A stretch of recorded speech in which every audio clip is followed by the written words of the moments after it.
It is 6:14 on this Monday. Turning now to the morning business report, about 30% of Americans have tried an online dating service. That's according to Pew Research Service. And some people have had some good luck, but other online romantic ventures have ended in frustration, harassment, or outright fraud. Yikes. Channel 3's Jane King reports on how online dating scams actually work.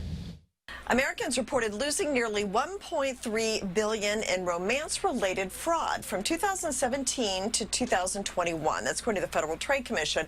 And what's more, the FTC says that likely understates the damage since many people don't report losses. Now, the Wall Street Journal investigated why some people become victims of online dating scams and what, if anything, can be done to prevent it. Well, typically, a perpetrator emphasizes his or her credibility and social attractiveness. Scammers often present themselves as people with some sort of authority, such as an influential business person, military personnel, or research scientist. Scammers often have fake IDs, but the research found that if someone is too quick to share their ID, that raises the chances they're a fake. And the more successful scammers spend significant time and effort on the grooming stage before engaging in the actual fraudulent act. Now, in some cases, scammers send a small gift to the victim, like flowers. Women are reported to lose more significant sums of money.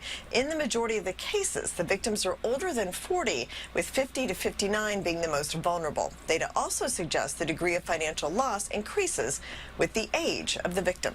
From the NASDAQ market site, I'm Jane King with your President's Day Business Report. All right, thank